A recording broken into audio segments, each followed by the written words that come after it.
et cela après plusieurs semaines d'action diplomatique. Vous êtes en effet, je le sais, légitimement inquiet devant les événements historiques en cours qui bouleversent l'ordre mondial. La guerre en Ukraine, qui a entraîné près d'1 million de morts et de blessés, continue avec la même intensité. Les États-Unis d'Amérique, notre allié, ont changé leur position sur cette guerre, soutiennent moins l'Ukraine et laissent planer le doute sur la suite. Dans le même temps, les mêmes États-Unis d'Amérique entendent imposer des tarifs douaniers aux produits venant d'Europe. Enfin, le monde continue d'être sans cesse plus brutal et la menace terroriste ne faiblit pas. Au total, notre prospérité et notre sécurité sont devenues plus incertaines et il faut bien le dire, nous rentrons dans une nouvelle ère. La guerre en Ukraine dure maintenant depuis plus de 3 ans. Nous avons, dès le premier jour, décidé de soutenir l'Ukraine et de sanctionner la Russie. Et nous avons bien fait, car c'est non seulement le peuple ukrainien qui lutte avec courage pour sa liberté, mais c'est aussi notre sécurité qui est menacée. En effet, si un pays peut envahir impunément son voisin en Europe, alors personne ne peut plus être sûr de rien, et c'est la loi du plus fort qui s'applique, et la paix ne peut plus être garantie sur notre continent même. L'histoire nous l'a enseigné. Au-delà de l'Ukraine, la menace russe est là et touche les pays d'Europe, nous touche. La Russie a déjà fait du conflit ukrainien un conflit mondial. Elle a mobilisé sur notre continent des soldats nord-coréens, des équipements iraniens, tout en aidant ces pays à s'armer davantage. La Russie du président Poutine viole nos frontières pour assassiner des opposants, manipule les élections en Roumanie, en Moldavie. Elle organise des attaques numériques contre nos hôpitaux pour en bloquer le fonctionnement. La Russie tente de manipuler nos opinions avec des mensonges diffusés sur les réseaux sociaux. Et au fond, elle teste nos limites. Elle le fait dans les airs, en mer, dans l'espace et derrière nos écrans. Cette agressivité ne semble pas connaître de frontières. Et la Russie, dans le même temps, continue de se réarmer, dépensant plus de 40% de son budget à cette fin. D'ici 2030, elle prévoit d'encore accroître son armée, d'avoir 300 000 soldats supplémentaires, 3 000 chars, 300 avions de chasse de plus. Qui peut donc croire, dans ce contexte, que la Russie d'aujourd'hui s'arrêtera à l'Ukraine ? La Russie est devenue, au moment où je vous parle et pour les années à venir, une menace pour la France et pour l'Europe. Je le regrette très profondément. Et je suis convaincu qu'à long terme, la paix se fera sur notre continent avec une Russie redevenue apaisée et pacifique. Mais la situation que je vous décris est celle-là et nous devons faire avec. Alors face à ce monde de danger, rester spectateur serait une folie. Il s'agit, sans plus tarder, de prendre des décisions pour l'Ukraine, pour la sécurité des Français, pour la sécurité des Européens. Pour l'Ukraine d'abord. Toutes les initiatives qui aident à la paix vont dans le bon sens et je veux ce soir les saluer. Nous devons continuer d'aider les Ukrainiens à résister jusqu'à ce qu'ils puissent négocier avec la Russie une paix solide pour eux-mêmes et pour nous tous. C'est pour cela que le chemin qui mène à la paix ne peut pas passer par l'abandon de l'Ukraine. Bien au contraire. La paix ne peut pas être conclue à n'importe quel prix et sous le diktat russe. La paix ne peut pas être la capitulation de l'Ukraine. Elle ne peut pas être son effondrement. Elle ne peut pas davantage se traduire par un cessez-le-feu qui serait trop fragile. Et pourquoi ? Parce que là aussi, nous avons l'expérience du passé. Nous ne pouvons pas oublier que la Russie a commencé d'envahir l'Ukraine dès 2014 et que nous avons alors négocié un cessez-le-feu à Minsk. Et la même Russie n'a pas respecté ce cessez-le-feu. Et nous n'avons pas été capables de maintenir les équilibres faute de garanties solides. Aujourd'hui, on ne peut plus croire la Russie sur parole. L'Ukraine a droit à la paix et la sécurité pour elle-même, et c'est notre intérêt, et c'est l'intérêt de la sécurité du continent européen.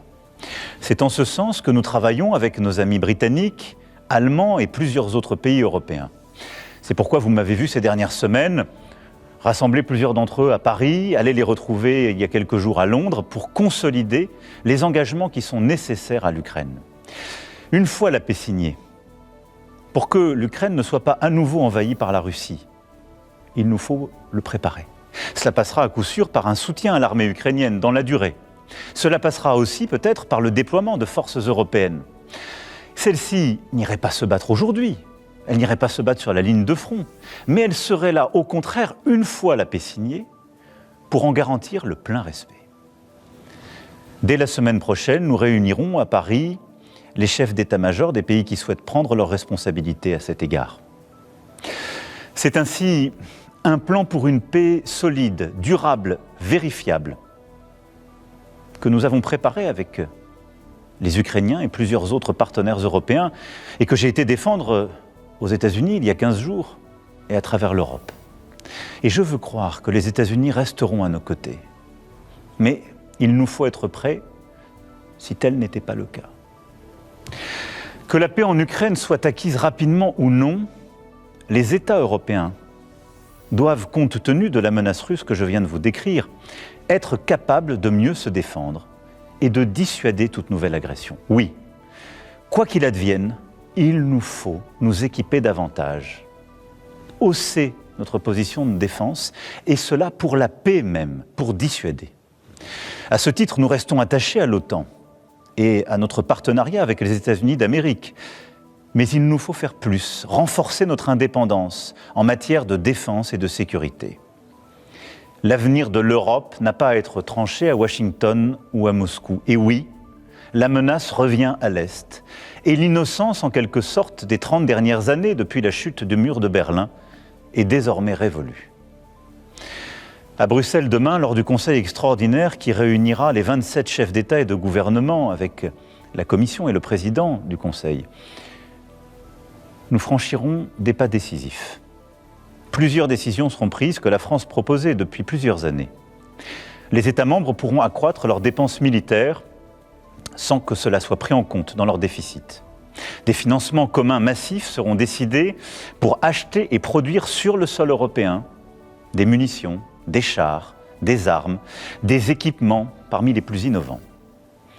J'ai demandé au gouvernement d'être mobilisé pour que, d'une part, cela renforce nos armées le plus rapidement possible, et d'autre part, que cela accélère la réindustrialisation dans toutes nos régions.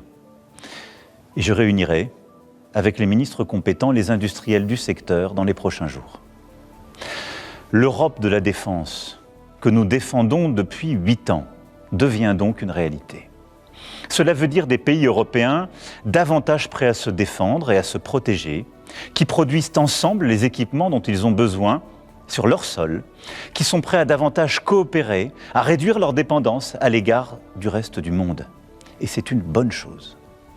L'Allemagne, la Pologne, le Danemark, les États baltes et nombre de nos partenaires ont annoncé des efforts inédits en matière de dépenses militaires. Alors, dans ce temps de l'action qui s'ouvre enfin, la France a un statut particulier. Nous avons l'armée la plus efficace d'Europe. Et grâce au choix fait par nos aînés après la Deuxième Guerre mondiale, nous sommes dotés de capacités de dissuasion nucléaire. Ceci nous protège beaucoup plus que nombre de nos voisins. Et de plus, nous n'avons pas attendu l'invasion de l'Ukraine pour faire le constat d'un monde inquiétant. Et à travers les 2 lois de programmation militaire que j'ai décidées et que les parlements successifs ont votées, nous aurons doublé le budget de nos armées en presque 10 ans.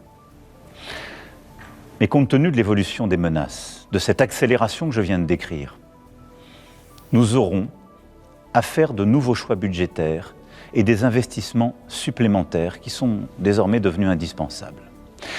J'ai demandé au gouvernement d'y travailler le plus vite possible. Ce seront de nouveaux investissements qui exigent de mobiliser des financements privés, mais aussi des financements publics, sans que les impôts ne soient augmentés. Pour cela, il faudra des réformes, des choix, du courage. Notre dissuasion nucléaire nous protège. Elle est complète, souveraine, française de bout en bout. Elle a, depuis 1964, de manière explicite, toujours joué un rôle dans la préservation de la paix et de la sécurité en Europe. Mais répondant à l'appel historique du futur chancelier allemand, j'ai décidé d'ouvrir le débat stratégique sur la protection par notre dissuasion de nos alliés du continent européen. Quoi qu'il arrive, la décision a toujours été et restera entre les mains du président de la République, chef des armées. maîtriser notre destin, devenir plus indépendants, nous devons y œuvrer au plan militaire, mais aussi au plan économique. Oui, l'indépendance économique, technologique, industrielle et financière sont des nécessités. Nous devons aussi nous préparer à ce que les États-Unis décident de tarifs douaniers sur les marchandises européennes, comme ils viennent de le confirmer à l'encontre du Canada et du Mexique. Cette décision incompréhensible, tant pour l'économie américaine que pour la nôtre, aura des conséquences sur certaines de nos filières. Elle accroît la difficulté du moment, mais elle ne restera pas sans réponse de notre part. Alors, tout en préparant la riposte, avec nos collègues européens, nous continuerons, comme je l'ai fait voilà 15 jours, à tout tenter pour convaincre que cette décision nous ferait du mal à tous. Et j'espère, oui, convaincre et en dissuader le président des États-Unis d'Amérique. Au total, le moment exige des décisions sans précédent depuis bien des décennies. Sur notre agriculture, notre recherche, notre industrie, sur toutes nos politiques publiques, nous ne pouvons pas avoir les mêmes débats que naguère. C'est pourquoi j'ai demandé au Premier ministre et à son gouvernement, et j'invite toutes les forces politiques, économiques et syndicales du pays à leur côté, à faire des propositions à l'aune de ce nouveau contexte. Les solutions de demain ne pourront être les habitudes d'hier. Mes chers compatriotes, face à ces défis et ces changements irréversibles, il ne faut céder à aucun excès, ni l'excès des va-t-en-guerre, ni l'excès des défaitistes.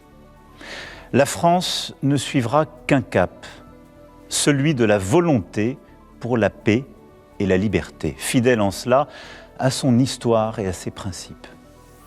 Oui, c'est ce en quoi nous croyons pour notre sécurité, mais c'est ce en quoi nous croyons aussi pour défendre la démocratie, une certaine idée de la vérité, une certaine idée d'une recherche libre, du respect dans nos sociétés, une certaine idée de la liberté d'expression qui n'est pas le retour des discours de haine, au fond une certaine idée de l'humanisme. C'est cela ce que nous portons et qui se joue. Notre Europe possède la force économique, la puissance et les talents pour être à la hauteur de cette époque. Et que nous nous comparions aux États-Unis d'Amérique et a fortiori à la Russie, nous en avons les moyens. Nous devons donc agir en étant unis en Européens et déterminés à nous protéger. C'est pourquoi la patrie a besoin de vous, de votre engagement.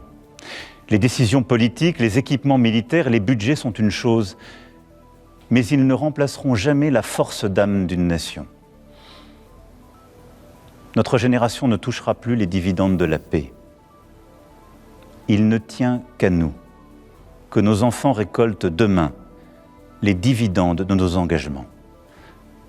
Alors nous ferons face, ensemble. Vive la République, vive la France.